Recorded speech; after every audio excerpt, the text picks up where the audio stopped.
You are listening to A Scary State, and this week we're covering Mississippi. So, Kenzie. Yes, Lauren. Let's get scary. You should have spelled it. I was going to, but then I remembered I spelled it last time. M-I-S-I-S-S-I-P-P. Yeah. And, okay, I asked Nora this. Do you know the whole crooked letter, humpback thing? No. M-I, crooked letter, I, humpback, I. Why? I learned it in school. You're a teacher? I'm never going to teach my kids that S is a crooked letter. Well, I learned it in school, and I remembered Mississippi. All sorts of problems. It probably would. Maybe I was older than third grade. I don't know. Also, I apologize for my voice and any sniffles or coughs that I cannot edit out of here. Joe and I went to the beach this weekend, which was fun, but it rained, so that was unfortunate. But I think the room we stayed in hasn't been used since last summer. Ew. Well, because it's a hotel. It's a beach hotel. But because of that, and I don't think the AC has been used since last summer, so I think all like the dust and just everything settled. And so when Joe started up the AC on Friday before I got there, I think it just got all over the room. And then, of course, we had to sleep with it on because it's hot. Yeah. So I woke up, I kept waking up throughout Friday night because my throat was dry, and then I would drink water, then I would have to pee, and it was an endless cycle, which sucked. And then I woke up that day and I was a little stuffy, but we were outside the most of the day. Then the next morning I woke up and I was like, oh. So it's just sinus pressure and congestion. Because if people don't know, I'm allergic to everything. I am allergic to nature and dust especially. So I'm not doing too great. I'm a lot better than I was on Sunday. I was not doing good on Sunday. Every time she blows her nose, it sounds like a geese honking. I know. Goose honking. A geese honking. A geese honking. Mom and Dad are really annoying. They'll be like, oh, where are the geese? I'm like, thanks. So at work, I'll go to the bathroom to blow my nose. But yes, so if there are things that I can't edit out, it is that reason. And I apologize. And for sounding like this. You really don't sound all that bad. Oh, thank you. All that bad. Well, it's like, so when you watch a show over and over again, you start to notice the little things. Yeah. And so you can tell when they're sick. Yeah. They straight up sound sick. Yeah, but not it's not themselves. Blatantly obvious. Mm-hmm. But I'm like, you kind of sound like you're a little under the weather. Maybe a little stuffiness. I have that little stuffy, and I have that little thing at the end of my speech, Yeah. Yeah. It's almost like your own echo. Yeah. So I apologize, but it's not annoying. The show must go on. The show must go on. The mouse is gone. For now. Officially. Good. The next one comes in. I would like the Mouse Motel is closed. Mackenzie's Mouse Motel is out of business. Shut down. Demolished. Well, we don't need it to be demolished. Definitely shut down. Definitely shut down. But yeah, I found the mouse in my linen closet. Dead. It was in the linen closet. It was in the linen closet. So Ben came over to help me get rid of it because I'm not going to do that. Right. So he pulls up in a little bit later than I do. And so I grab a couple of my things and I'm walking with him, and he looks at me and goes, have you not been inside? No, I have not. I didn't want to go alone. And so we're both breathing into the apartment. Oh my gosh. He looks around the living room. He's like, okay, this area is safe, so stay here. And I said, okay, cool. And so he's tiptoeing in. He doesn't see anything. But then my linen closet door kind of pops open a little bit. And so I, of course, go, and he's like, what? And sprints out of the room. And I was like, the linen closet opened. He's like, well, I haven't seen anything. So I creep into my room, don't see anything. And so I'm like, okay, well, now we have to start looking in places. So it's a really twisted game of Easter egg hunts. Mm-hmm. Yeah. So I'm looking at the linen closet and I'm like, okay. And I swing it open. Found it. You're the one who found it. And he's like, where is it? I said, right there. Oh. It's dead. And he was like, okay, you're sure it's dead? I said, yeah, no, it's definitely dead. And he was like, okay. And I gave him one of my kids for Teacher Appreciation Week gave me a gift. And so I took all the stuff out of the bag and I was like, here, use this in the tissue paper. Oh. And he's like, this is all you have? And I said, I don't keep grocery bags. Ben is a hero. Ben is a hero. And he's my best friend-in-law. Yes. And immediately he looks at me, he goes, leave. I said, right, I'm leaving. Okay, I'm going. He knows you too well. Yes. Well, hopefully we remain mouse free. Yeah, well, he was like, well, okay, I'll see you in another month again. And I'm like, we're going to have some serious fucking problems if in a month from now there's another one. Mm-hmm. Another one. Ready for another great segue? Now to Mississippi. I was going to say, you know what also starts with an M? Mississippi. You did go down a weird rabbit hole. I was reading this while you were setting things up. Sorry, sometimes. I know, sometimes it happens. So Native Americans inhabited this area as early as 10,000 BC. Their state fossil is the fossil whale. And Lauren found this wild, but the median age is only 36.7. But then after I wrote this, I thought more about it. I was like, okay, that's not the median age that people don't live long. Right. It's right. not life expectancy. No, I knew it wasn't life expectancy, but I was like, oh, the middle age, that must mean people aren't that old. But then I was thinking, well, if you got babies and then you got old people, the middle, and then because I looked at other states and then it all clicked in. Okay. Well, she also shared that information with us. So in Virginia, it's 38.7. The lowest is in American Samoa at 27.7. And the highest is in the U.S. Virgin Islands at 45.9. See, when I read the highest, I was like, okay, that makes more sense. Yeah, because people probably go there when they retire. Yeah. That's my dream. Okay. I'm going to be that person. We'll open up a bar on the beach. That moves to a beach when they retire. I would love to. Yes. And then state-wise, the lowest is Utah at 31.5. And the highest is Maine at 45. Yeah. Even Stephen. I just thought it was interesting. It is. So, over 80% of the population, which is a lot, are Christians, meaning that 20% are not. Right. Like what I said happened in Rhode Island. Yeah, but I said in Rhode Island, 20% of people are non-religious. And you're like, that's a really small number. No, because it's percentage. Are you done? Yes.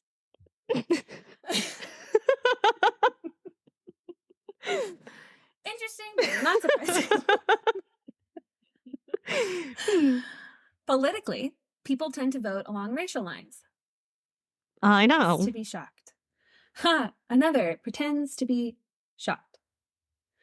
African Americans tend to lean towards Democrats, while white votes tend to lean towards Republicans. Mm-hmm. They're fucking stupid. Yeah. It's hilarious to me that the people that vote for them the most, and they're screwing you over so fucking badly. Yeah. You are latching on to one or two ideals that you will die on a hill for. Uh-huh. And everything else, they're fucking you over. Yeah. But you're so set in your ways that you're not realizing it. Yeah. But go ahead. Yeah. No, your gun laws are safe because I got a new doorknob on my classroom door. Oh my God. Yeah. When you sent that to me, I was like, are you freaking kidding? Fear not. The doorknobs have been upgraded. To be safer to stick things in so people can't get in them. You can lock it from the inside, which I will say is probably better. No, it is. Because before we had to go out into the hall, lock our doors, and then close it. Oh, yeah, that's really safe. Yeah. Which technically you're supposed to have it locked the whole time. But that's a pain in the ass. Because every time a kid leaves, right, you gotta get up and open the door. Yeah. So when I noticed that we had a new door handle, it locks from the inside, like just one of those push locks. But now you can't lock it with your key from the outside. You can only unlock it. Well, I mean, I guess that makes sense because you can push it and then close the door. Right, which I figured out today when I was trying to lock the door and I couldn't do it. Oh, wait, turn your mic around. No, other way. That's why your mic was so quiet, probably. It doesn't really matter. Yeah, it does actually. Oh, well. Can you hear me now? Yeah, immediately when I saw it, I'm like, oh, you could stick a chair in there a lot easier than before. Great thoughts. So I'm safe now, guys. Thank goodness. My life is no longer a threat, which didn't think that it would be being an elementary school teacher. Right. Yet, here we are. Anyway, according to a study conducted in 2020, Mississippi is the 4th hardest state to vote in. Again, pretends to be shocked. Mm-hmm. The one state that refused to, I think they were one of the last ones to actually integrate. Oh. It was either them or Alabama. Not surprising. So they're going to make it hard. Yeah. Anyway, they were also the second state to withdraw from the Union and one of the first to join the Confederate States of America. Shocking. Again, pretend to be shocked. Yep. I'm sure there are very lovely people in Mississippi, but we don't know any of there are them. always lovely people, but we don't know them. So per capita, Mississippi has the highest number of churches in the country. That's interesting. You would think Utah. Yeah, you would. But maybe their churches are just bigger in Utah. Oh, that would make sense. Yeah. Okay. Yeah. Okay. Oh, look at us. Yeah. Smarter in this episode. The first human lung transplant was performed by Martin McCullen at the Mississippi Medical Center. That's kind of cool. Yeah. It is believed that Robert Johnson sold his soul to the devil at a crossroads. Johnson was born in 1911 and always wanted to be a famous... wanted to be a famous blues musician. Or probably bluegrass? No, blues. No, blues. Blues. Yeah. Blues musician, but wasn't good enough. Until seemingly overnight, he was. Oh, I remember hearing this story. Yeah. He rose in popularity, writing a number of incredible songs, but there is a haunting collection of music which famously speaks of his deal with the devil. He died not long after 1938 at the age of 27. It was like something he miraculously could start playing the fiddle or something like that. Yeah. Yeah. And he died at 27. Oh, did I say 27? You did, but it didn't like register. I could see. I said 37. But yeah, yep. Wow. Mm-hmm. Maybe he started it. Oh, maybe. That would be an interesting one to cover. Mm-hmm. Not a state, but like when we do one of our like branch off episodes. Yeah. Yeah. Yeah. Weird cover-up conspiracy. This is known as the Mercritus cover-up that occurred in 1950. There are what's Mercritus? Oh, keep reading. There are. If you couldn't tell, Mackenzie doesn't always read the notes beforehand. I never read the notes beforehand. I don't even read my own notes beforehand. I write them and I say, okay, good enough, let's go. There are official records of this outbreak, and it is believed that the government covered it up and swept it under the rug. But pretty much no one knows how it got to Mississippi. Some say from Europe, while others say you could contract it from consuming large quantities of paint. Yeah. I don't know how many people are just consuming large quantities of paint. You want to hear something really cool? What? So, you know how like random things are tweeting now, like National Park Services has... But okay. National Park Services has a Twitter account. Fucking hilarious. And so now does Merriam-Webster, like the dictionary. Yeah. And they tweeted today that maybe it is the symbol, but whatever the element symbol for lead is PB. Mm-hmm. And it comes from the Latin of plumbum. Oh. Which means lead. Oh. And because pipes were made of lead, they called people who fixed them plumbers. Oh. How cool. Isn't that fascinating? That is fascinating. I just think it's so cool. Part of what I'm studying is linguistics. Oh. And it's fascinating. It is pretty cool. Just so interesting. The different dialects and the different ways you could just add a thing or two onto a word and then it changes its meaning. And yeah. So back to the Mercritus. Right. But either way, it is rumored that the end results would make men omit a strange odor. They already do. But one that, when inhaled by beautiful women, would make them violently homicidal. Yeah, I'm sure it was their odor. I don't know what this was, but I was like, huh. There are people that I can think of off the top of my head that just make me homicidal. Yeah. Same. The teddy bear in honor of Theodore Roosevelt was invented in Onward. You can visit Elvis Presley's birthplace in Tolipo. It has a museum and is open for tours. She grew up in Louisiana, though. Okay. I'm just saying. Britney Spears was born in Macomb. Oprah Winfrey was born in Kosciuszko? Sure. Yeah. And Rick Ross was born in Coahoma County. So that's Mississippi. It wasn't Oprah Winfrey in Chicago? This is where they were born. Okay. that this website told me. What you talking about, Willie? All right, so tonight I bring you a house that sits at 1445 Harrison Street in Vicksburg, a house that was built in the late 1700s, making it Vicksburg's oldest house. When I read the thing in the spreadsheet, like the name of it, I was like, this is going to be creepy. Yes. This is a house that has earned the title as the most haunted house in Mississippi. Can you believe it? No. So I bring you the McRaven House. The house was originally built in the frontier style, don't know what that is, in 1797 and was a simple 2-story house. The first floor held the kitchen and the second floor held the bedroom. So a little bit of history. During this time, the Louisiana Purchase hadn't happened yet. That occurred in 1803. It's just weird to think about. I wish we had learned history. And I know there's probably no way to actually be able to do this, but because we learned history in sections in like specific locations, and it was only focused like on a certain country or whatever, when you hear about things that happened at the same time, Yeah. I'm like, no. I have dates in here. So Sorry. we're getting a little history lesson mixed with some murder, mixed with some haunting. So I have some cool dates in here. I know. So this means that during this time, the area was still divided between the Spanish and the French. And yeah, that's where Louisiana comes from. Yeah. And also at this time, Vicksburg wasn't Vicksburg yet. It was a Spanish colony called Walnut Hills. It doesn't really bring anything to the story. It's just an interesting fact. And it also added to be like a great, like, Yes. just letting you know the times weren't great. Yeah. There were like lots of lawlessness and things. So the first owner of the house, the person who built it, was a Mr. Andrew Glass. Andrew Glass was an infamous highwayman, known a highwayman, which are people who are known for robbing those traveling. Oh. So he would rob people who are traveling along the Natchez Trace. It's a parkway. Definitely thought you said high woman. No, he was a high woman. So this robbing and everything gave him the fitting nickname of Vicksburg's Pioneer Pirate, which is interesting because I spoke about a pirate last week. What? I have a mention of a pirate. Oh my God. So he and his crew would be waiting alongside the road for travelers. And when they did encounter one, they would rob, beat, and then murder that traveler. Oh. Yes. In 1797. He built the house. Yeah, the house we're going to talk about. Interesting.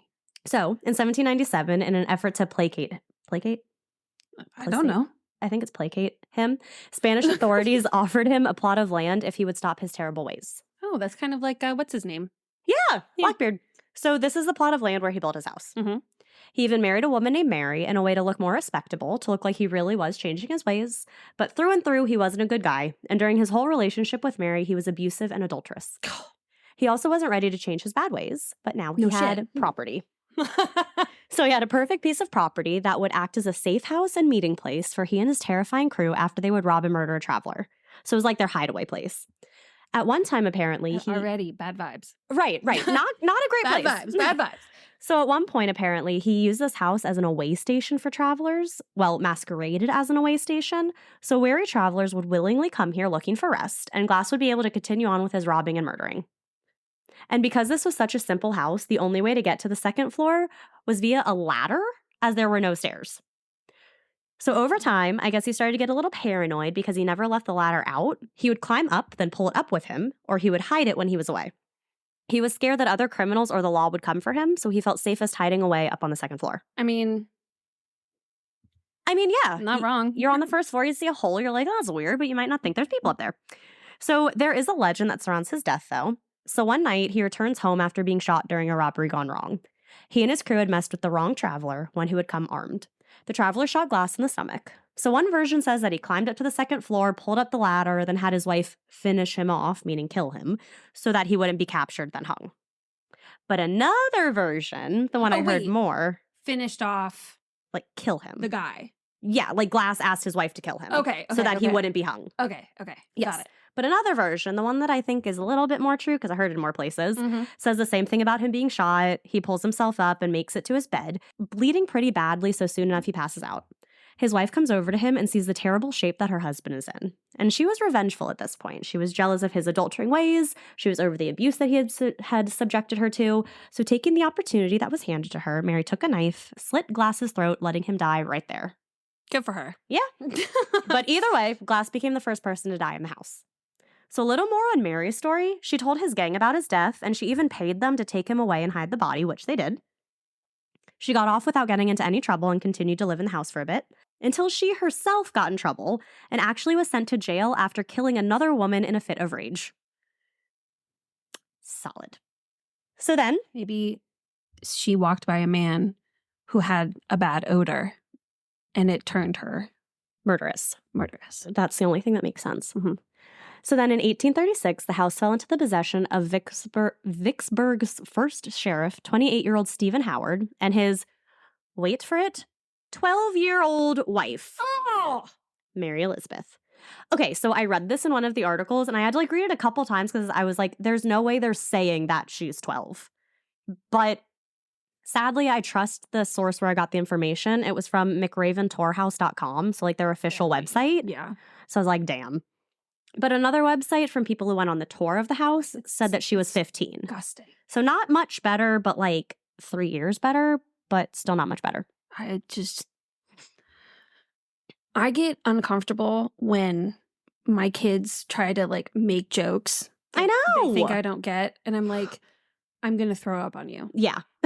Don't do that throw again. up on you. That's disgusting. Yeah. Don't ever do that again. Yeah. So the two moved in and did some major renovations. They loved to entertain and always enjoyed being the hosting house, so they really wanted to make some changes. Hostess with mostess. Exactly. They didn't change the part that Glass had built, but rather they added on to it, so they extended the house and made it bigger. Okay. They added a whole portion onto the house, this time in the Empire style. So I looked at what that was, and if you look at the house now, it looks like it's in the Empire style. Okay. Yeah. They closed in a balcony, added some stairs up to the second floor. They added a dining room, 2 more side balconies, and an additional bedroom upstairs. Oh. So the two lived in the house for a bit until Mary Elizabeth got pregnant at the young age of 15. Mm-hmm. She gave birth in the new room they had added upstairs, but tragically she died in childbirth while giving birth to their first daughter, Karen. Unfortunate name, but I mean, some nice Karens. Yeah, there are. Yeah. But if you're 15, you're not ready for birth. No. Sad we have to keep saying that. After the devastating death of his wife, Stephen and his child... Which is funny because even if she was around today, if there was a problem, she probably wouldn't be able to get an abortion in Mississippi to save her life. No, she wouldn't be. So she would have died anyway. Yep. So Stephen and his child moved back to Yazoo County where his parents lived so they could help take care and help raise his new daughter. The house sat empty for many years until John H. Bob purchased it in 1844. John H. Bob? John Bob. Never trust anyone with 2 first names. No. Yes. So he purchased it in 1844, 1849. Conflicting numbers. Bob was a wealthy plantation owner. And added onto the house more with a Greek revival section. Oh my God. I'm picturing this house just a hodgepodge of different styles. Yeah. That's exactly what it is. Oh, is it really? Yes. Oh, that's funny. So to the house, he added a front door entry, flying wing staircase. Not sure what that means, but I guess just is it staircase. That's kind of what I was thinking. Go up the sides? Another bedroom upstairs and a dressing area. The property of the house went from being... A dressing area? Yeah, I don't really know what it is, but he really liked this dressing area. It was very important to him. I would give anything. For a dressing area? Yeah. Not just a place to get dressed? I wish I could afford a 2-bedroom apartment so I could make the second bedroom my closet. If you hear a lot of thumping, it's because Mackenzie's very passionate this episode and keeps banging on the table. It's just funny. So the property of the house went from being 6.3 acres to nearly 11 acres, thanks to him enlarging it. The house itself? The property. Oh, okay. Yeah. Okay. At this time, it was known as the Bob House. The Bob House. Yeah, not great. So he lived there with his wife, Selena, and used the house to entertain some of his prospective Vicksburg clients because he was a property dude. Mm-hmm. Then the Civil War hit in 1861. Bob knew that he was too old to fight, but he wanted to do something to help, so he offered some of his land to be used by the Confederate soldiers as a place to camp. And during the war, they eventually opened their home to be used as a field hospital for the Confederacy. Did I ever tell you how bummed I was when I found out that Virginia... Yeah, we don't talk about that. I feel like if there were another war, Northern Virginia would not. No. We would be Which is why I was like, there's no way. I know. There's no way. And when I found out, I was like, then you wow, drive an hour outside of Northern Virginia. Not even. Yeah. Drive 45 minutes. Yep. So being near railroad tracks, allowing soldiers to sleep on your land, and allowing your house to be used as a makeshift hospital, clearly the war will follow you. Isn't that what's that one amendment? There are, what, 27 of them? That's completely wrong. I don't know how many amendments there No, are. you're right. There's 27. Unless there's been more added Really? since you learned it in civics. Yeah. Wow, I'm so smart this episode. You Thank you. But it's one of like the top 10. 5. No. 6, 7, 3. I know what you're talking about. The one where like the boarding of people. Yes. One of those. So in this time, I wonder, it would be a good argument for people that are so gung-ho about the Second Amendment and like thinking that we're trying to take it away when no one fucking said that. Yeah. I'm like, okay, I'm going to pick the most obscure fucking amendment that we have, and I'm going to argue with you about it. It's like the Bible. Oh, yeah, so contradicting. Uh-huh. We pick and hello, look at did you see the laws that are in North Carolina? Yeah. Like, yeah. Yeah. Like, yeah. Mm-hmm. That's the one that I'm going to argue. Good.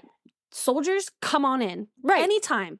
You can take over the house. Yeah. Oh, wait, no, they're not supposed to do that. That's what the amendment says. Damn it. So definitely the amendment was not here at this time. No.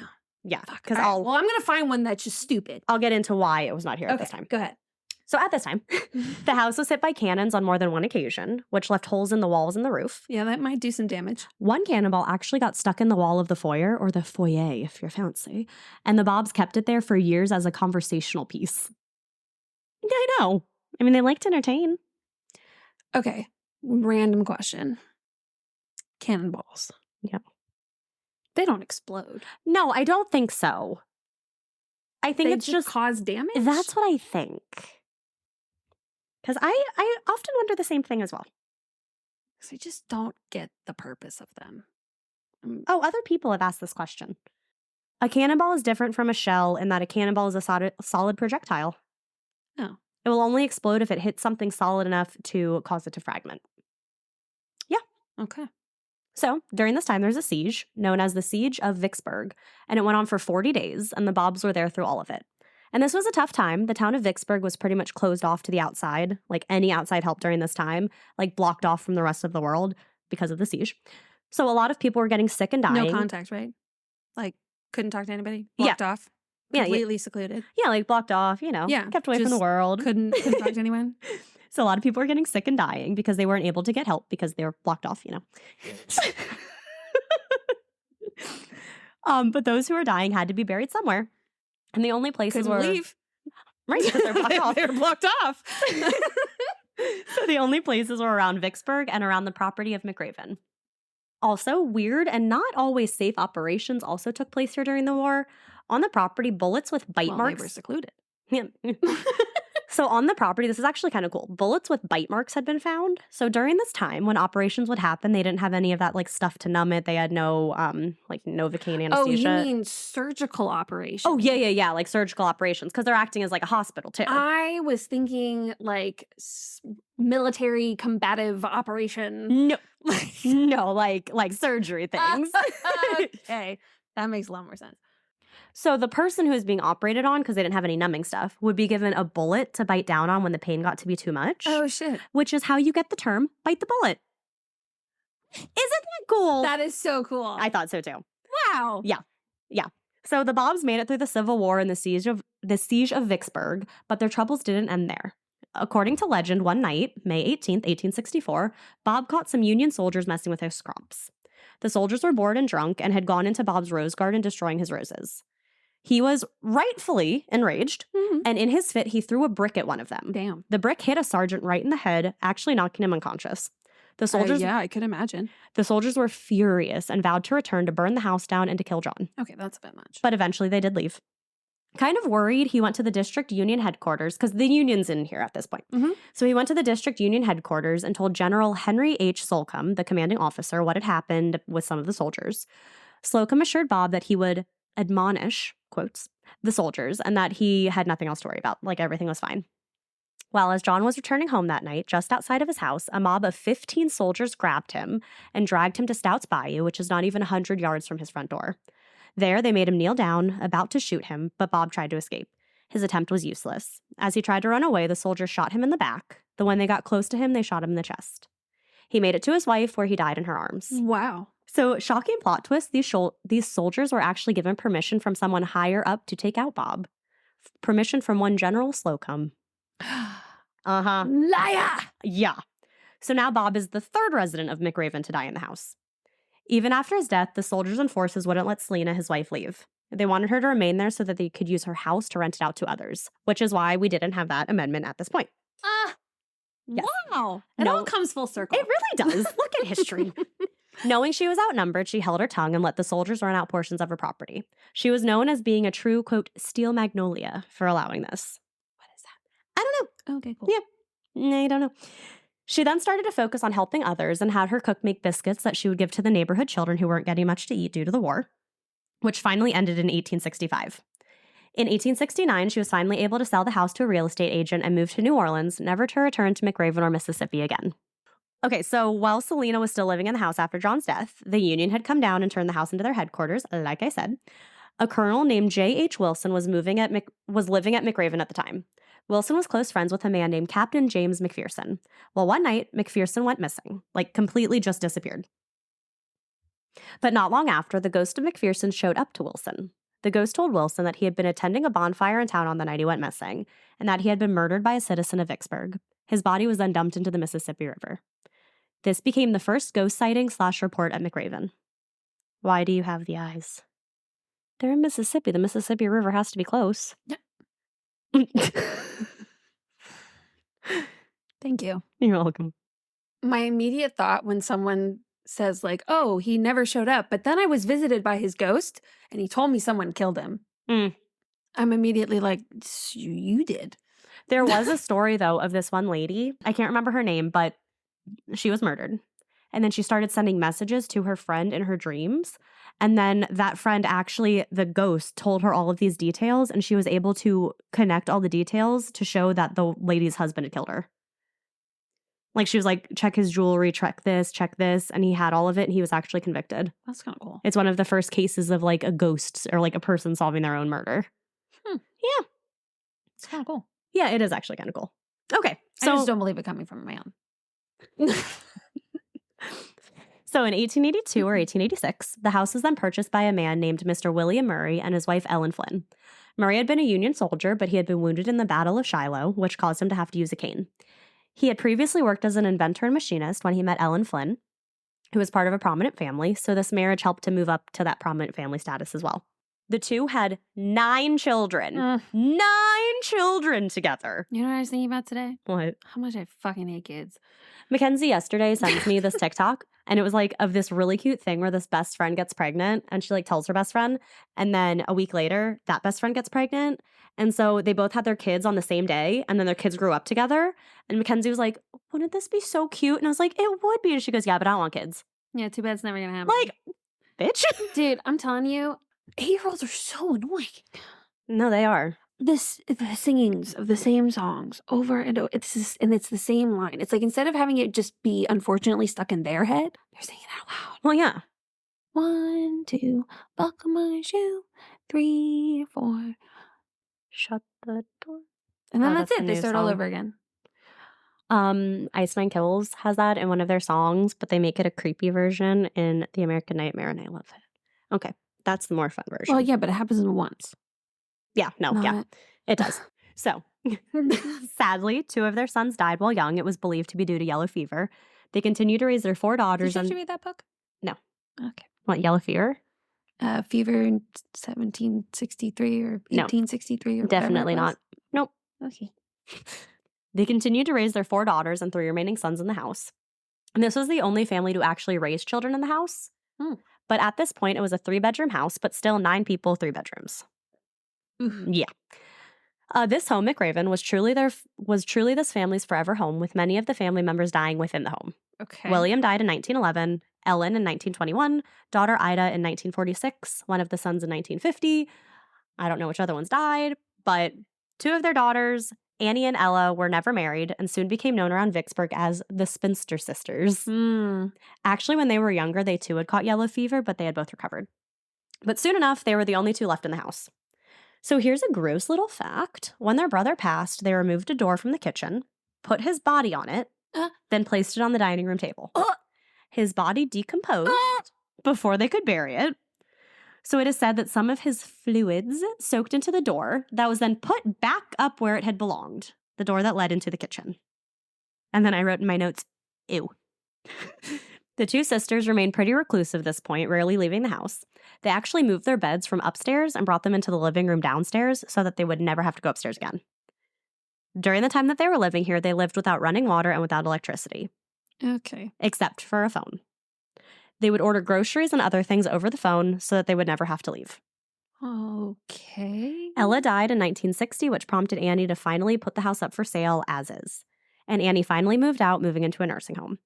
So during the time that the spinster sisters lived there, before putting it up for sale, the house had become so overgrown with vines and weeds that many people in the surrounding town of Vicksburg didn't even know that the house existed. Oh, shit. Yeah. So in 1960, the Bradleys were the next family to buy the house, and seeing the potential it held, they restored it. Vegetation was cut away, the grounds were taken care of, all needed repairs and TLC were taken care of as well. Running water and electricity were added, as well as a kitchen that was up to 1960 standards. Because it's 1960. In 1961, Mr. Bradley opened it up for tours, and any money that came in from the tours was put back into the house. Not long after that, on January 8th, 1979, the house was placed on the National Register of Historic Places. Interesting. When the house sold again in 1979, Charles and Sandra Harvey bought it and continued on with some amazing restorations. They were able to have, quote, authentic paint, wallpaper, fabrics, and furnishings added. With each new addition to the house, none of the other sections of the house were updated, resulting in National Geographic naming McRaven the time capsule of the South. Interesting. So yeah, like you said earlier, it is really cool to see. You see all the different styles of the house, and you can clearly see this is where it started. Like that's really cool. Yeah, it is pretty cool. So the Harveys eventually sold the house to Leland French in 1984 for only $275,000. That's not a lot. Mm-mm. He wanted to be the first person to live there since it had started tours, while also having the house open for tours. So he wanted to live there, have tours, but still live there. This made him the first person to actually live in the house since the spinsters about 2 decades prior. Mr. Leland French said that after moving in 1984, he started to notice many paranormal things occurring. He said that there was one instance where he was chased by the ghost of former resident Mr. Murray, the one who had 7 kids. Right. He said there was another time when he was forcibly pushed to the ground by a spirit. He was down on the ground cleaning up some gum that someone on the tour had dropped, so he's on his hands and knees cleaning this gum up. This is when he felt a boot in his back, and he was pushed hard into the ground.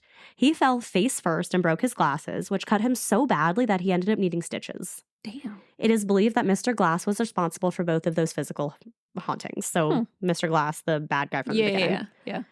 Mr. French has been pushed down the stairs. Oh. Another time, a drawer mysteriously slammed on his hands with so much force that it broke both of his thumbs. Yeah. Like he's in the drawer. So if your hands are right here and they slam it, this part of your thumb's going to break. If your hands are where? Like if your hands are in a drawer like this and it slams. Oh, yeah. Okay. Yeah. I'm with you now. Because this is a video and people can see what we're doing. So these things had all become too much, with the drawer being the final straw that he moved out of McRaven and moved to a nearby house. He also hired a caretaker to keep an eye on the house instead of him. French then had a priest come in and perform an exorcism on the house so that it would eventually be safe to move back into. But in 2012, French moved out of the state and the house became overgrown once again. Then in 2015, he sold the house for $1,750,000 to Stephen and Kendra Reed. Wow. So he bought it for $275,000, sold it for over $1 million. Well, I mean, yeah, if it's a national whatever. But still. Yeah. He got his money back. So Stephen and Kendra Reed are both historical and paranormal enthusiasts, so they restored the house and opened it back up for tours. So Sam and Colby investigated the house, so I watched some of their video on YouTube. Unfortunately, I wasn't able to watch the whole thing because I started it at home. I can't watch it at work. So yeah. And the part I did watch was pretty cool. I wasn't able to watch Ghost Adventures with our friend Zach Bagans, who also visited, because I don't have an account for which I think is Disney Plus, and I don't have, or Discovery Plus, and I do not have that. So I will sprinkle in what Sam and Colby also experienced as I go through the different hauntings. So on to the hauntings. Andrew Glass met his untimely demise after being shot at a robbery, then apparently having his wife finish the job, like we know. It is said that his spirit still haunts this house and is the main source of negative energy. Yeah, bad vibes. Yeah, bad vibes, like we said. The rooms that he built are said to always be active and always emotionally charged. It is said that after Mr. French had the priest come in to exorcise the house, Glass was slowed down a bit. He no longer wanders around the whole house, but rather remains in his old room and Mary's room. When men enter this room, they are overcome with intense and irrational bouts of rage and anger. When women enter, they are often touched. Ew. He has also whispered in women's ears. Ew. Oh, God, I hate. I know you do. So he has a reputation of... Never whisper sweet nothings. No, Never. no. Never. So he has a reputation of being creepy around women, obviously, especially towards tour guides who he is fond of. Ew. Many of the female tour guides will refuse to go into his room because of how uncomfortable that room makes them. Ugh. He also likes to scare the tour guides. He'll bang items right next to them. He once slammed a chair to the ground right when a tour guide entered the room. No. Tour guides have even reported hearing his voice while they're in the room. Ew. They have reported that while giving a tour, he will move around, creating a cold breeze that everyone in the room can feel. Mm-hmm. Many psychics have visited the house, and more specifically Glass's room. One psychic said that if anything in the house goes missing, it is because of Andrew Glass. Oh. And things do go missing often, but they never stay missing for too long. People who go on tours will actually realize that things are missing out of their pockets. Glass does enjoy talking to paranormal investigators and loves to talk through EVPs and through the ghost box. So the ghost box, I think, is that little obelisk thing where it goes through words and just says words out. Yeah. So he usually responds better, actually, when he is insulted or when someone calls him names. That really gets him going. I mean, that kind of checks. Yeah. He also loves the attention that he gets from paranormal investigators and loves for his voice to be heard. He's had many conversations with the Ghost Adventures crew when they came to investigate here. He also showed them how he likes to interact with the tour guides, like the ones he fancies, by whispering in their ears and bumping into them. Sam and Colby started their investigation in Glass's room, and we're using REM pods. So I've talked about REM pods before, where it's they're like a light, and you can put it near something, and if a spirit goes towards it, the light will turn on. So some fancy ones will have a noise go off, or will have temperature sensors. So this is what Colby and Sam used. So they put a pod on Glass's favorite chair in the room, and it started going wild. It would respond intelligently to questions being asked. So they would ask if you're here, step forward, and it would start going off. Temperature in the room was changing drastically, which the REM pod was picking up. They played the flashlight game, so the one where you just unscrew it just a little bit and ask questions. Yeah. And they got, again, intelligent responses of the light turning on and off. And one of the guys was Sam and Colby. His name's Brett. His hair got pulled in the room, Ow. something that Glass is known to do. Also in this room, their camera started to glitch and malfunction, and they pretty much had to turn it off because it was acting up so badly. Yeah. Also in Glass's room, there is a little corn husk doll named Little Debbie. So she is usually placed... Why are there always dolls? This one's creepy. So she's usually placed or laid in a little doll crib that's at the end of the bed. She's known to move around the room on her own. Her favorite spot is being in a high chair that sits in the room on the other side. She'll be put in her crib at the end of the day, and sometime throughout the night, she will move on her own and end up somewhere else in the room for the tour guides to find the next morning. No, thank you. She also gives off a heat signature. Would you ever be a tour guide in a haunted place? Absolutely. Okay. Absolutely. If this podcast takes off and I still need extra money, that's what I would do. So, Debbie gives off a heat signature, which is something that humans do and inanimate objects should not do, but she gives off one. One tour guide once told a story about how she was giving a tour and they're in Glass's room. There's a girl on the tour. The tour guide was it was a college couple, her and her husband or boyfriend, whatever. All of a sudden, as the tour guide's talking, this girl just gets this look of pure terror on her face. So the tour guide was immediately worried and asked the girl, what's going on? Are you okay? Is everything all right? The woman on the tour said that the doll that was in the crib, Little Debbie, had been laying down and just kind of slowly moved up. No. No. No. The tour guide looks over expecting Little Debbie to be laying down, but sure enough, she's sitting up staring right at the tour guide. Yep. The tour guide, as well as a few others, believe that there is something attached to this doll. Maybe something not great, but that something's attached. It's a very loud car. Do you think we can hear it in the recording? Let's hope not. John and Selena Bob's spirits are also seen. Mr. Bob has appeared throughout the house on multiple occasions and to multiple people, actually appearing once, physically during a tour. That is so annoying. Mm-hmm. No, we'll just hopefully keep going. If you hear a low hum in the background, my neighbor has decided that he wants to, I don't know what he's doing to his car. It's turned it on. It's very annoying. So Mr. Bob is often spotted in the section of the house that he built, which is the parlor, and in his room upstairs. On the veranda, he is sometimes seen as a see-through yet very detailed apparition, pacing back and forth while smoking a cigar. Visitors will also smell the smoke randomly as they're walking through the house. While the scent of roses usually follows Selena, who is often seen on the veranda wearing a hoop skirt. Both Mr. and Miss Bob enjoy entertaining and love talking to investigators through recorders, ovulises, which is the little speaky thing, flashlights, and ghost boxes. The Wraith Chasers, I think you talked about them. They're a Southern paranormal group. They offered John a cigar, which led to John becoming like very open with them and inviting them to see the path where he was fatally struck. So he actually led them to this path. Not like his ghost, but somehow they got led by him. He's also very possessive of a small changing area that sits off of the bedroom, the one that he built when he lived there, that changing area. When female tour guides bring groups up there, John makes sure that they feel very uncomfortable so that they leave. It makes the women so uncomfortable that they won't stand in the room anymore. One tour guide tells of her experience in this room. She said that when she was in the dressing area, she heard a tapping on the window coming from the outside veranda. She looked up to the window and she saw John Bob's smiling face staring directly at her. They made direct eye contact. It is believed...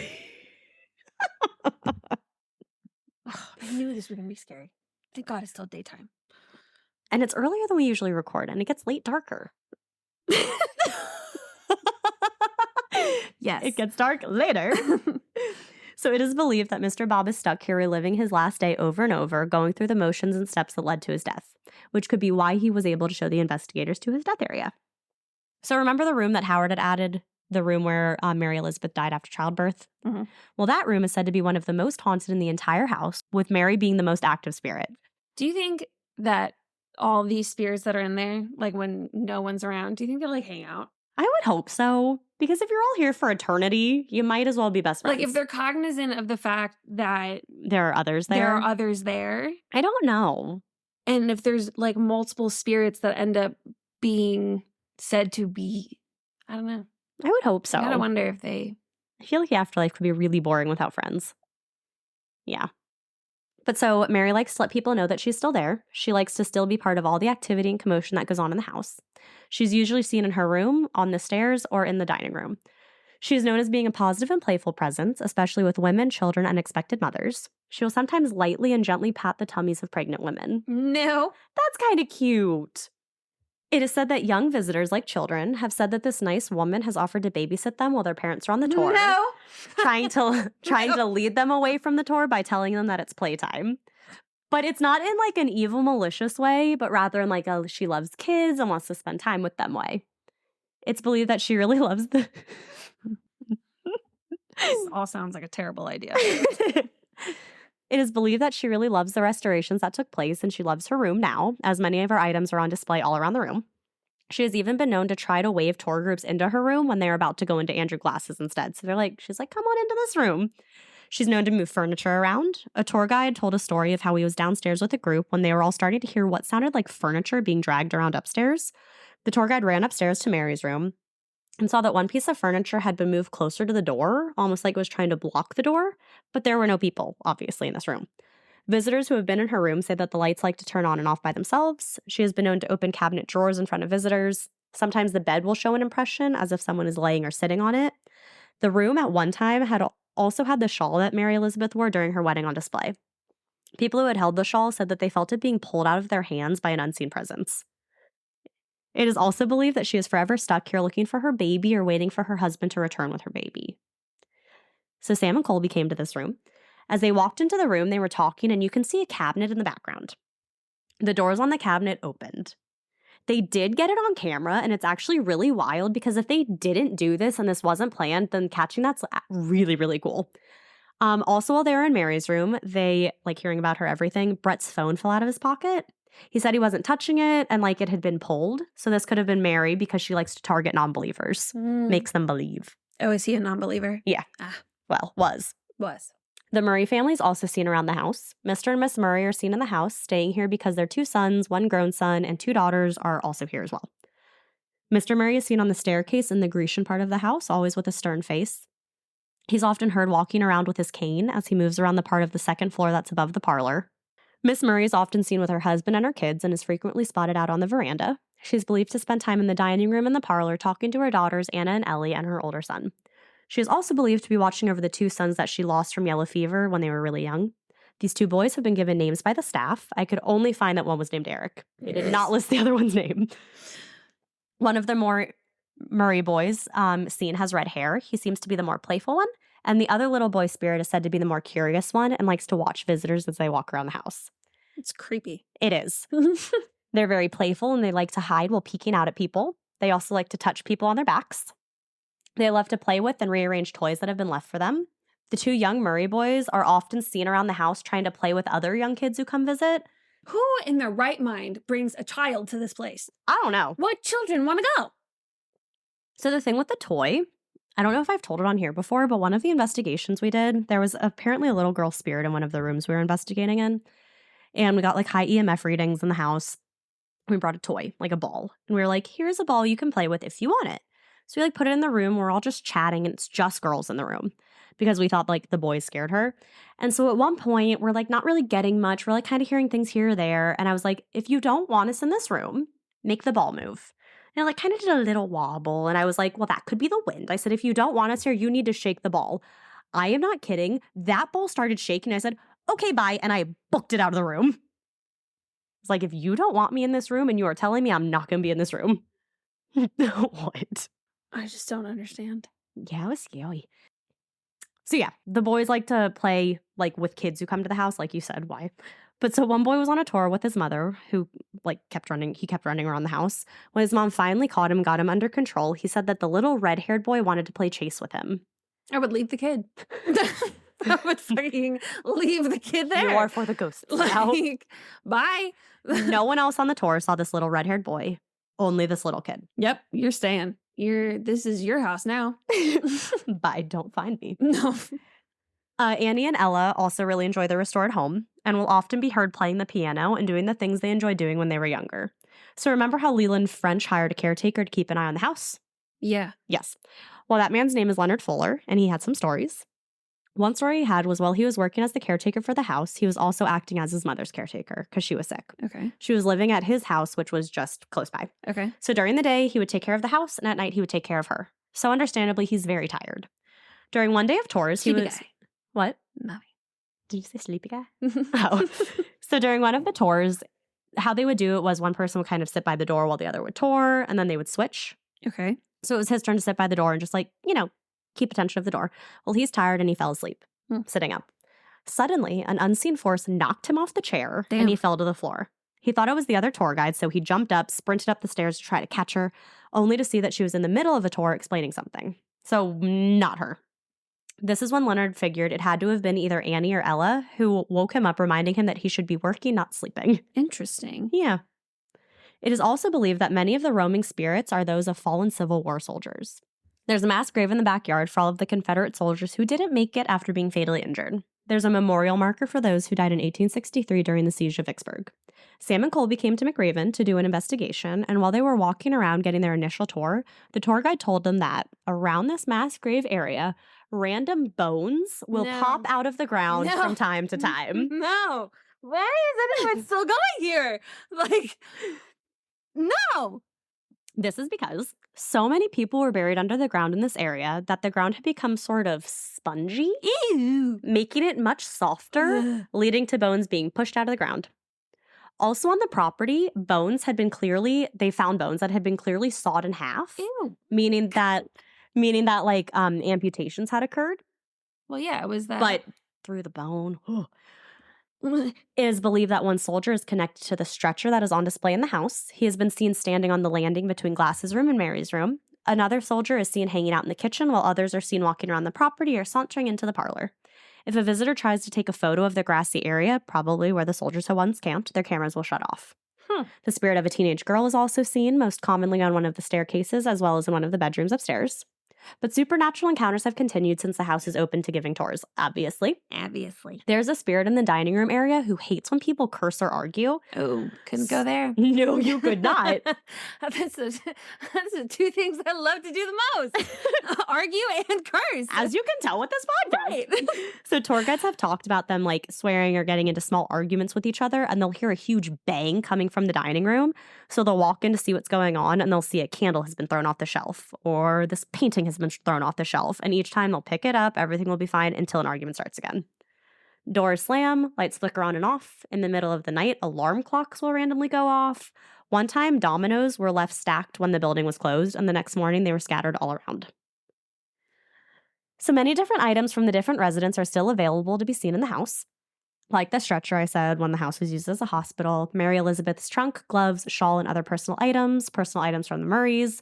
So no wonder it's haunted, holding all of these previous residents' like important items. The house offers many different tours. They have a history tour, the haunted tour, the candlelight tour, a combo tour, which is haunted and history, and finally a ghost hunting tour. And after the many tours in this house, those who work here will burn sage after large events to help calm down the spirits who are still here. So is this a place you Too would much. visit? No. I thought this would be kind of a fun place to visit. You've lost your fucking mind if you think I'm going to go there. So that is the McRaven home, the most haunted house in Mississippi. The story is as close as I'm getting to that house. I'll show you the picture, which will definitely be something that we post, but it's really cool. It's like We could do the history No, tour. no. You've already told me too much about what goes on in that house. I don't give a fuck if the goal, the whatever is history, because all I'm going to be thinking about is like there's shit everywhere right now. It's not as creepy, though, when you're not doing ghost hunting. I disagree. How do you have anything to compare it to? Because we went on that ghost tour for your bachelorette. We were outside. Oh, yeah. That was fun. And I was nervous. I was very, very nervous. We were walking around a downtown populated Busy. area. There was cars going by, like, Horse-drawn and I carriages. was nervous. So if you hadn't told me all of that and we went in of like, oh, history tour, totally could have done it. But you've already told me too much. Yeah. So there's no going back now. I ruined my chances there. Yes, you did. 100% you did. Well, yeah, that's McRaven House. I'm stressed. All right, Mackenzie. Yes, ma'am. What are you telling us today? Okay. Mine has discussion questions. Of course it does. Would it be your episode if it did not? Well, because it's not exactly... Okay, I'm just going to go into it. Okay. So this story is a pretty open and shut true crime story. Okay. It is no secret who the perpetrator is, and the evidence against him is overwhelming. So good news, it's solved. You're welcome. What I found interesting about this case was whether or not this man, James, and this is going to be such a fun last name to say because it's Billiot, or at least it looks like it, and it makes me think of idiot. Yeah. And so every time as I'm typing out his name, and I put it in here a lot because I'm like, I could say that. I mean, if you accidentally say idiot, we'll understand. That's what I was thinking to myself. I was like, I feel like by the time I get to the end of this story, at some point I'm going to say idiot. It's just going to be idiot. What I found interesting about this case was whether or not this man, James Billiot, was actually insane or just a generic shitty person. Okay. As I read about the details of the trial and his arrest, I found myself going back and forth trying to decide if this dude was legitimately insane. Mm-hmm. So I shall share with you the facts of this case, and you can judge for yourself the merits of the not guilty for reasons of insanity defense. I shall share. Okay. Yes. That's part of the discussion questions. Oh. You might want to take notes. All right. I am ready. If you're driving, do not do that. Right. You can pause it and have an internal conversation with yourself. So I'm not going to lie to you. The first thing that caught my eye about this case is when it happened. Thanksgiving Day in 1981. Ah. I was like, Was that your birthday that year? no. 29th was a Monday, which means the previous year it would have been a Sunday. So if the 29th was a Sunday, 28th was Saturday. No. Yeah. Oh. Okay. Mm-hmm. No. Tuesday. Okay. I was just counting backwards from a Monday. You said Monday was the 29th? Well, no, because Monday being the 29th was the following year. Oh. Which is why I put the 29th on the Sunday. Okay. Yeah. Oh, okay. Didn't hear that part of the... No, that was process. The internal Yeah. thought process. Mhm. That didn't come out. Yes. Yeah. Like, remember our chemistry teacher? Where she would be like, she would do one problem and then she would get to this answer and she's like, isn't that easy? And we're like, no. And she goes, yes, it is. And then erase the work. I swear to God, we were learning another language. Because she thought of it in her head and then wrote down what the answer was. And we're like, we're not in your head. By far, which is... We are high school students. I love this story because by far one of the worst teachers I ever had. Mm-hmm. And hated you. I don't know why. She would put me in her most hated student group. And then we were always scared to ask questions because we knew she hated us. Which was funny because you actually could do some of the work. Yes. Which They always did the work. Right. Which I was annoyed because that was the year that I got the concussion. So everything was a fucking hot mess. And I was annoyed because when I would ask you, how do you do it? Your response was, I don't know. I just do it. And I'm like, you are a shitty fucking friend. Well, because I became an algebra teacher, like an algebra tutor. Yeah. And I was so freaking nervous that I would not be able to explain it to her because it's just, I don't want to say like, oh, my brain. It's just, I think in a weird way that doesn't make sense to anyone but me. Right. And I get that. I'm also a very good explainer. Yes. Yeah. It's my job.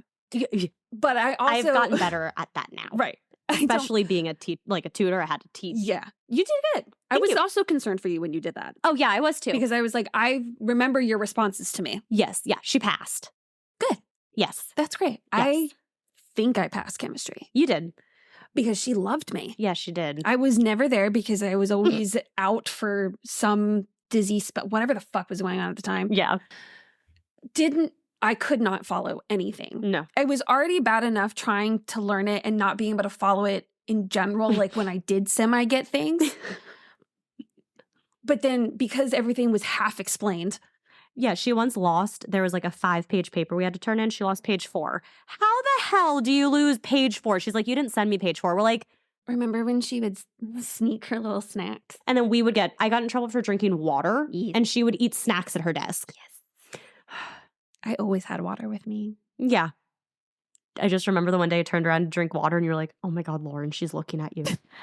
And I turned around and she just pointed and did the come here motion. I was like, oh. Yep. Yep. She wrote me a recommendation letter for college. Wow. I think she got a soft spot for me because I guess her daughter, history teacher, had like a concussion once or something and it was really bad. And so it was like... I also wasn't good at history. So... no one taught me how to like summarize information into note form. And so history just stressed me out. And look how good you are now. Yeah, because you get enough practice. Yeah. Eventually you're going to get good at it. Okay, we'll move away. Back to your story. Side round. Oh, we haven't even gotten past the date.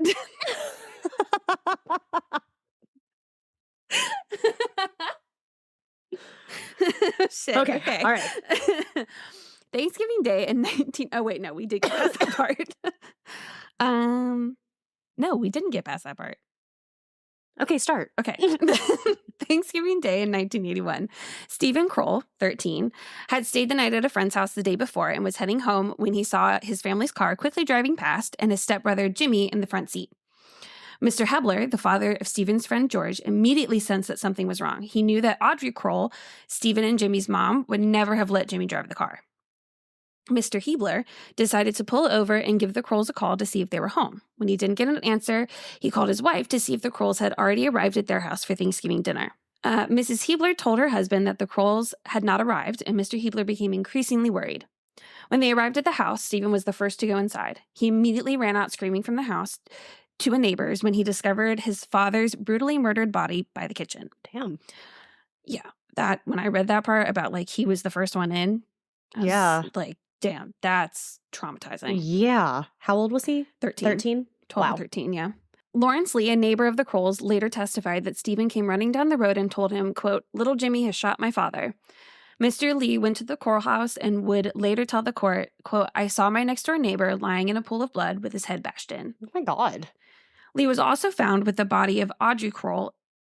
Lee also found, not with, Lee also found the body of Audrey Kroll in the living room face down on the couch and 14-year-old Cheryl Ann, Stephen's sister and Jimmy's half-sister, by the front door. When Mr. Lee's son arrived shortly after his father, they tried to resuscitate Wallace Kroll, Jimmy's stepfather, who showed signs of life when they first arrived.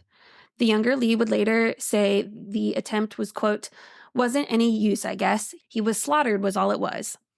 The Lees also noticed a sledgehammer by Mr. Kroll's feet as if it had, quote, just been placed there. Okay, so who are all of our family members? So we have Stephen Kroll. That's the son. Okay.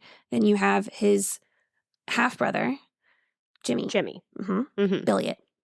Okay. James, Jimmy. Yep. Mm-hmm.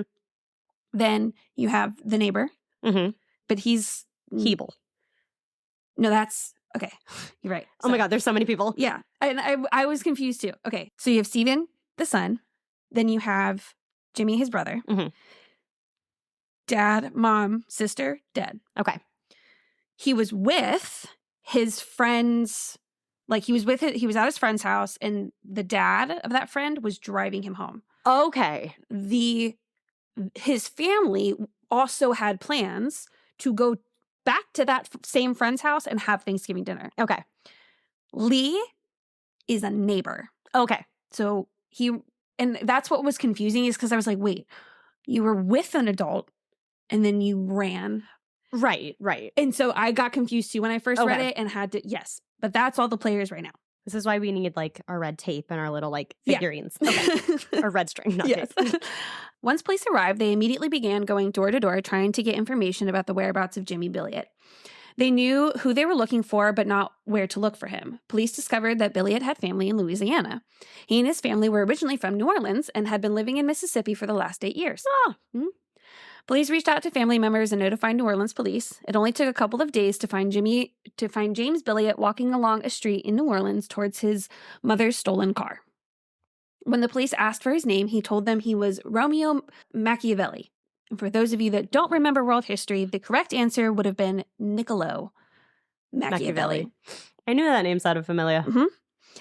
After Billiot was extradited back to Mississippi, arresting officers later testified that Billiot was behaving rationally on the ride from New Orleans.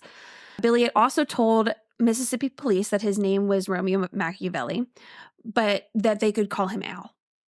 Al. Mhm. Okay. At other times during his arrest in New Orleans, he also identified himself as Jesus Christ and Led Zeppelin. Okay. Mhm. All right. Billiot actually had an outstanding warrant because of violating his probation in Louisiana. Billiot had multiple arrests starting from 1978. And how old is he at this point? 20, Okay. 20, on charges of burglary and assault and damaging property.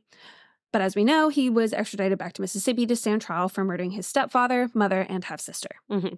On the way back to Mississippi, Billiot couldn't stop talking about the murder. Police had read him his rights and advised him not to say anything until they were back in Mississippi with an attorney present.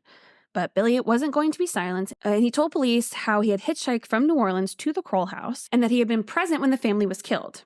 He said to police, quote, "I didn't kill them. The devil did it." He went on to say that he had been standing right behind the devil when he picked up the maul in the barn, walked into the house, and killed his family. The mall? The sledgehammer. Oh. Yeah.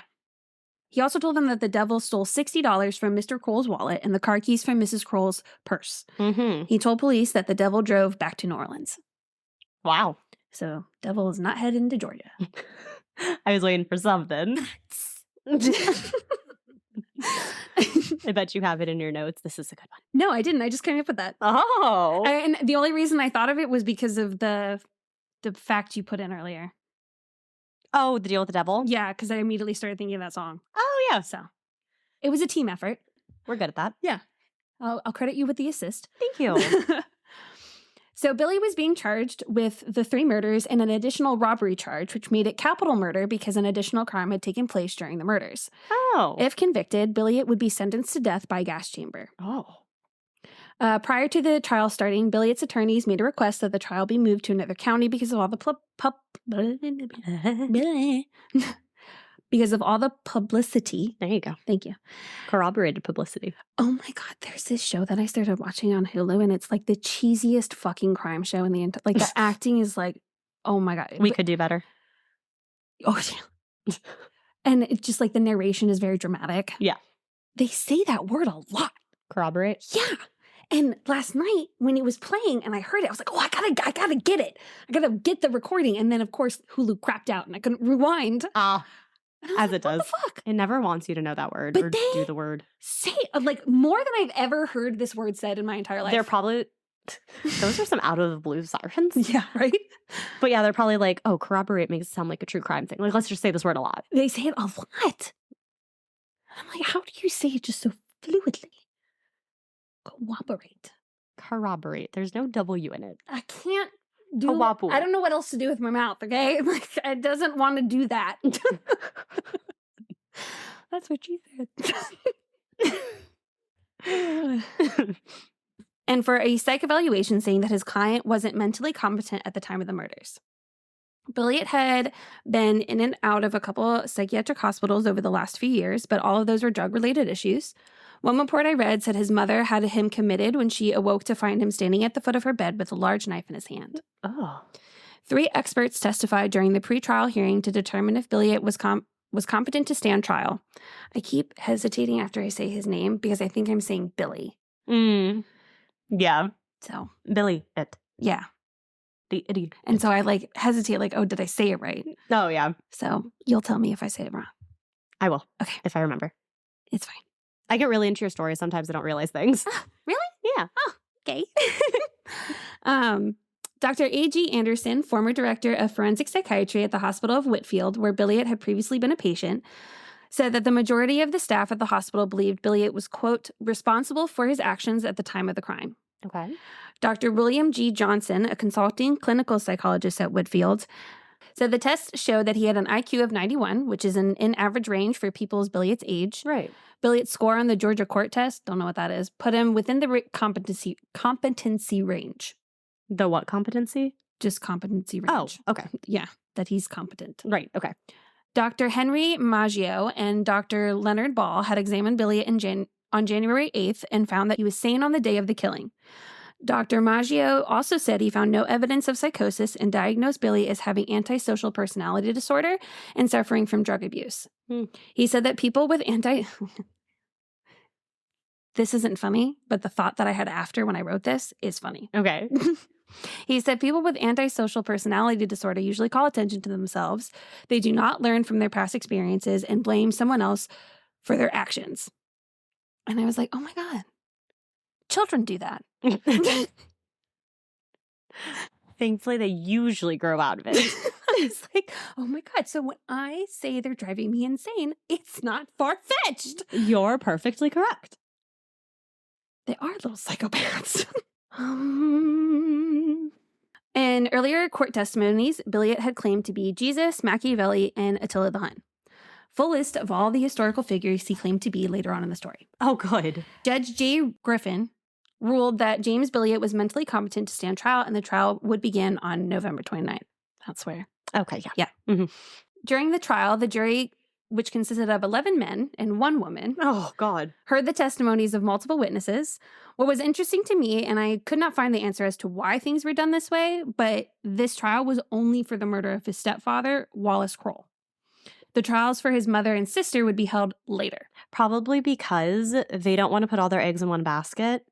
Which, now that you're saying that, later on when the prosecutor, when he said what he wanted to charge him with, I had that thought of oh, maybe he's doing that because if this one didn't. Right. It's if one fails, you still have other options. Okay. But if you were to put them all together and they all fail, then you're done. Because then you're double done. jeopardy. You can't right. Okay. be charged for the same sense. crime. Yeah. But yeah, so That makes technically the murder of each individual person is a different crime. Okay. That makes sense then. Yep. Stephen Kroll, Billiot's 13-year-old half-brother, and neighbors all testified, telling the jury the events that had occurred on the day of the murder. Stephen had also told the jury that Billiot had lived with them on and off throughout the years. He said that Billiot was jealous of him and his sister, saying, quote, he was cruel, he was just mean to us. Lawrence Lee, the neighbor who tried to save Mr. Wallace, testified that Billiot's mother had been good to him, and it seemed that Billiot would never or could never be happy anywhere, and that his mother was worried he would get hurt and tried to protect him. Leo Jones told the jury that he had given Billiot a ride to his mother's house on the day of the murders. He had tried to drop him off in the front of the house, but Billiot insisted on getting out and walking through a field to his house. He had told him, quote, had some shooting to do. Sketchy. Brian Strickland, who is also from Leetown, testified that on November 7th, Billiot had told them that he was going to kill his mother and stepfather. Oh. The state showed evidence from the crime scene, including the sledgehammer, Mr. Kroll's wallet, pictures of his body, and x-rays of his skull taken during autopsy, and clothing taken from Billiot at the time of his arrest. The crime lab said the hairs found on the sledgehammer had the same microscopic characteristics. Microscopic. Oh, yeah.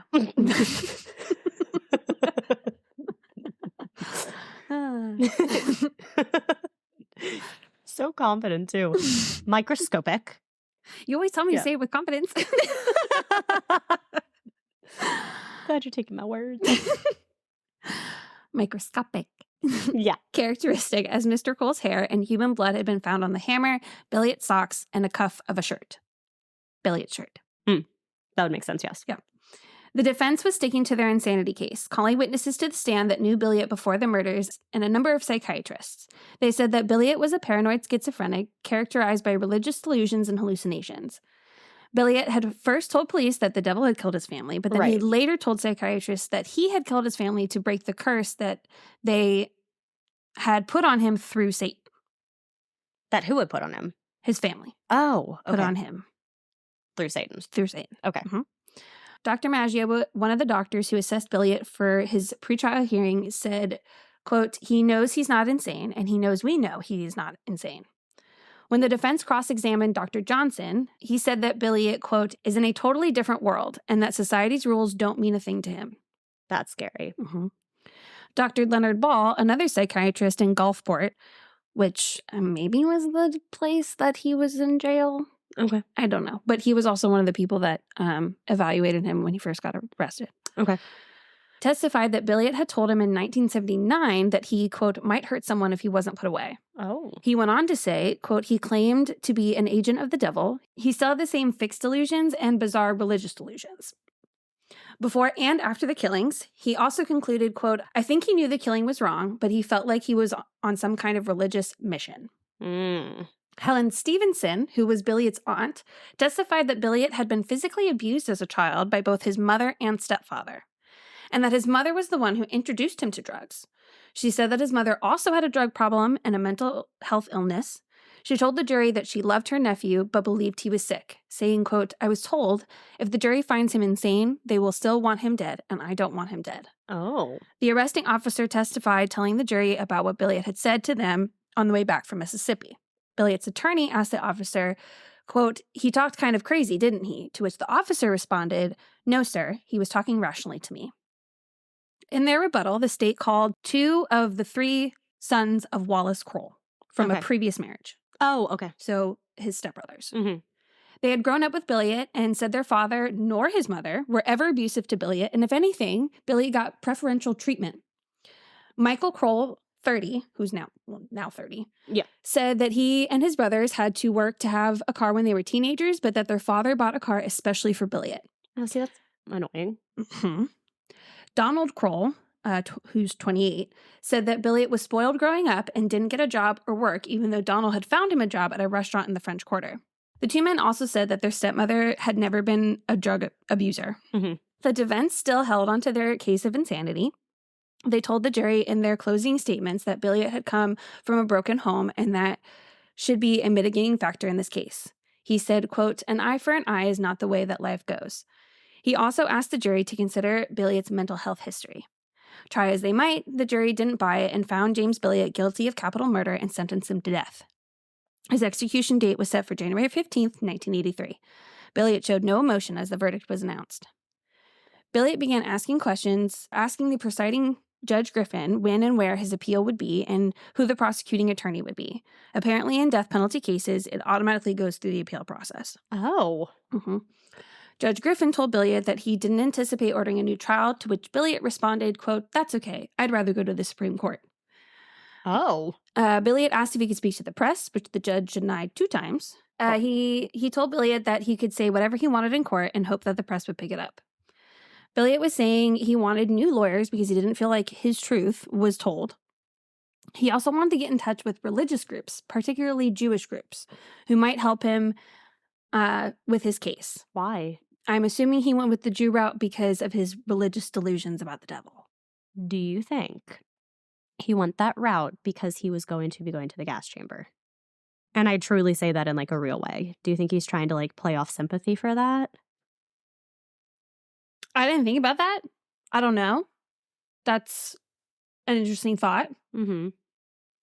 Because when I first read about what he said, I was like, well, that's fucking stupid. That doesn't make any sense. And then when I was rewriting it today, I was like, oh, well, I guess he's going with them because if he's thinking that, like, if he thinks it's like the devil and like the Christianity stuff that's after him, then. Yeah, but then wouldn't you want to go with Christians? No, because he thinks that they're the problem. That Christians are the problem. Yeah, because that's what his paranoid delusions are. Oh. Yeah. Okay. I'm almost positive Jews don't have like a devil.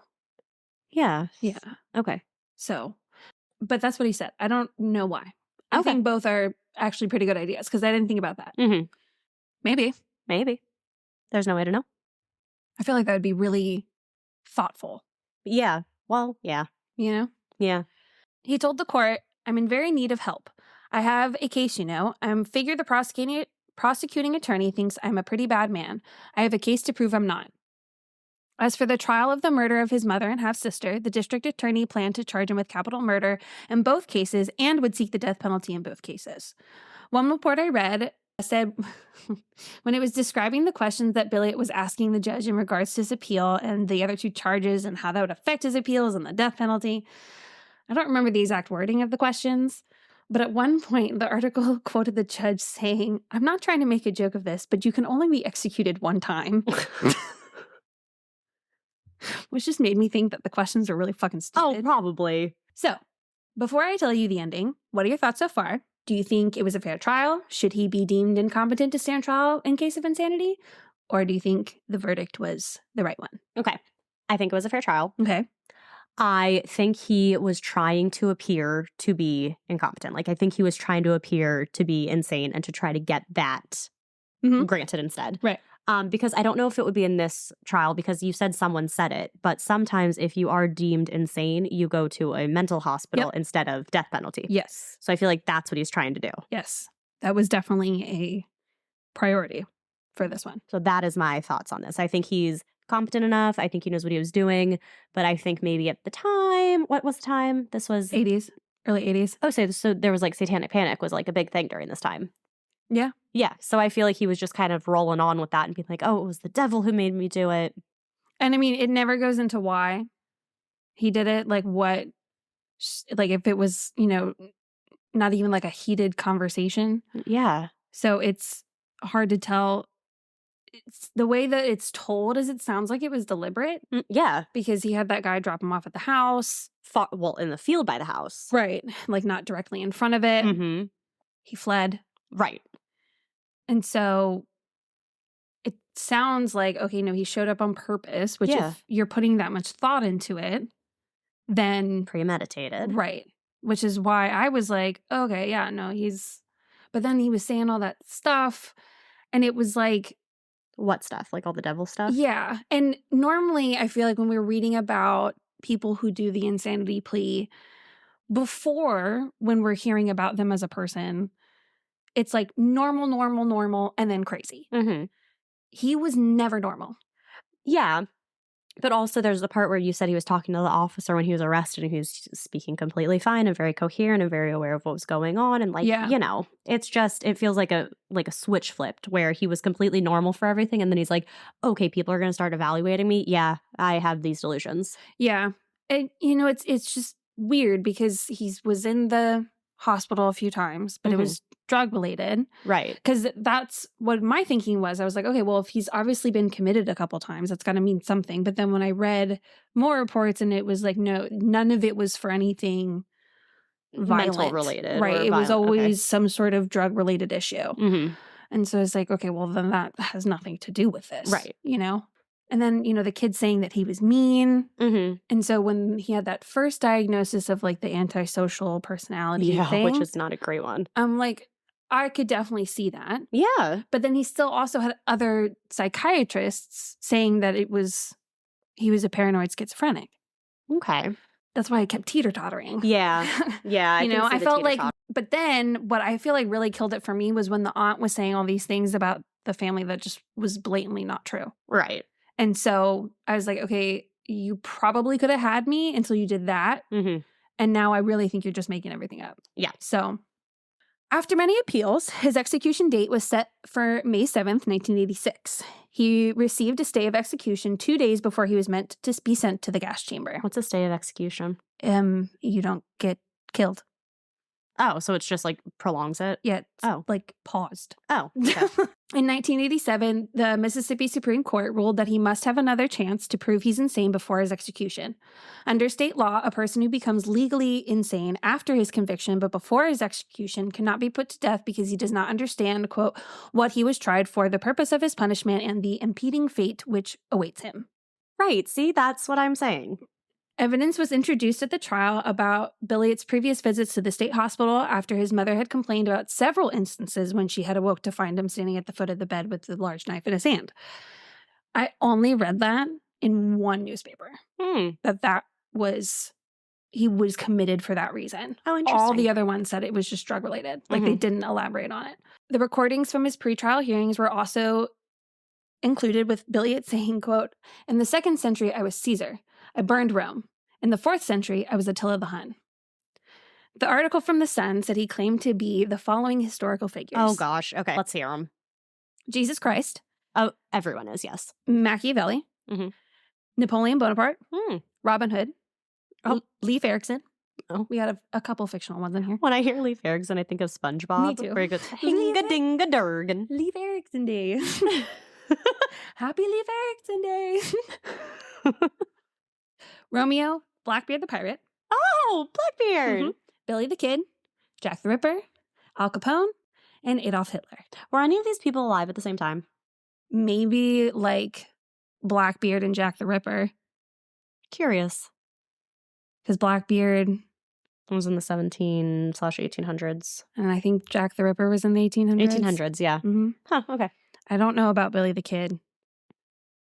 I don't either. I feel like he's a little bit more recent. Yeah. Technically, Al Capone and Adolf Hitler would have been alive at the same time. Okay. So that's all I need to know. Yeah. Alrighty. So what are your thoughts now? Do you think he's crazy? No. How do you think the court should rule? I think this is like a choose your own adventure book. Yeah. No, I still think he's just trying to say these things. Yeah. Yeah. So that's how I think the court should rule. I mean, like I've talked about before, I'm in that gray area with the death penalty. Yeah. But still in this case, I don't know. Yeah. I just don't think he's crazy. I just think he's playing it up. Yeah. I think it was a little much. Yeah.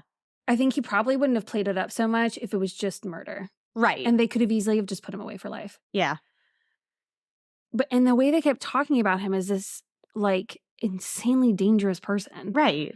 And I'm like, yes, what he did, quite awful. Really brutal. Yeah. I could understand being like, whoa. Whoa.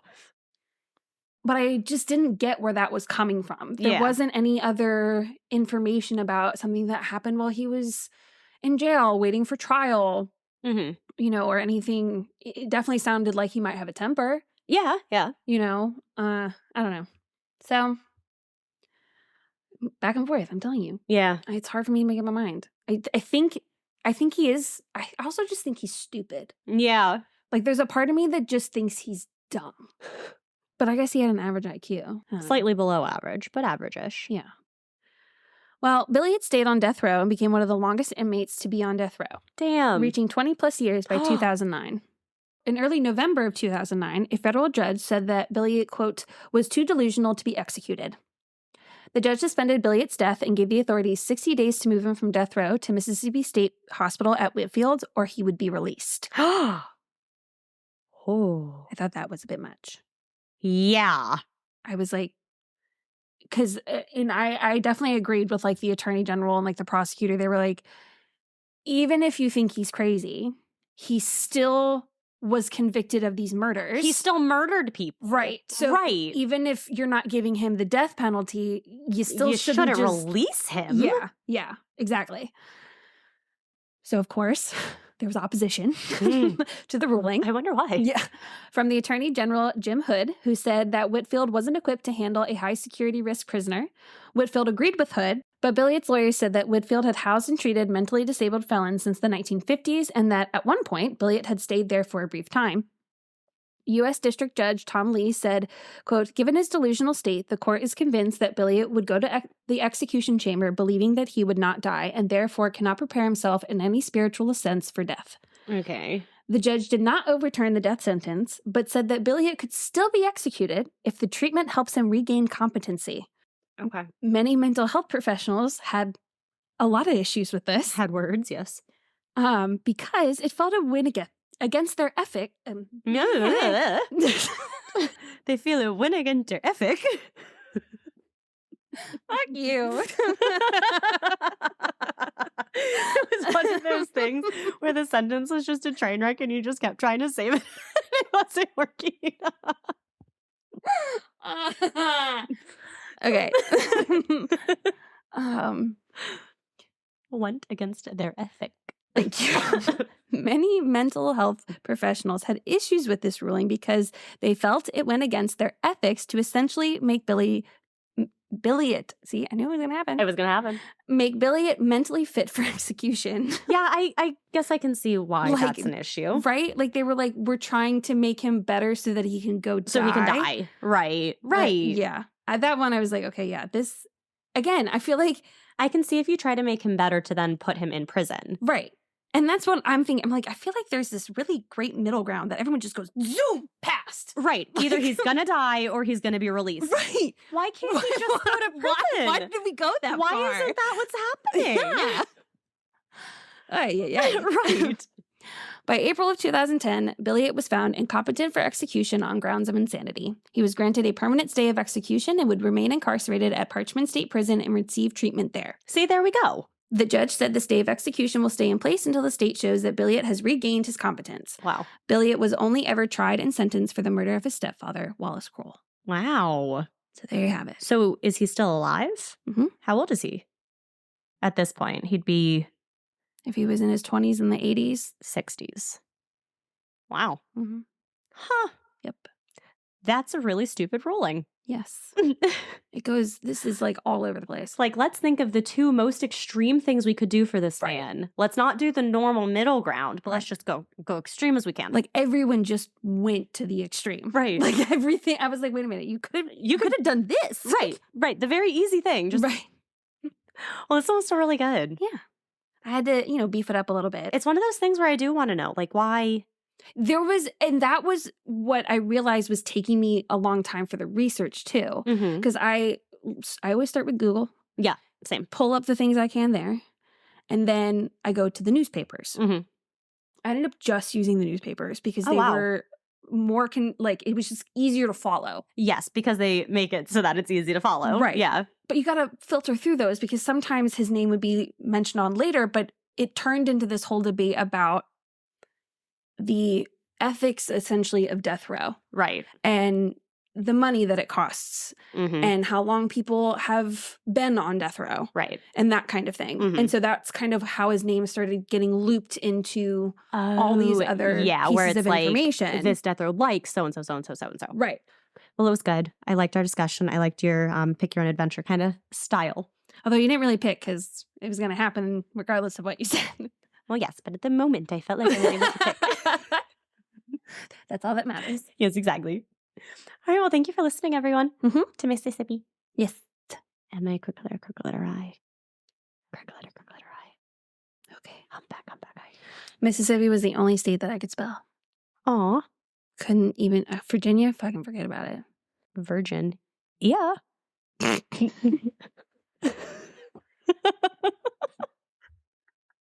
was so stupid.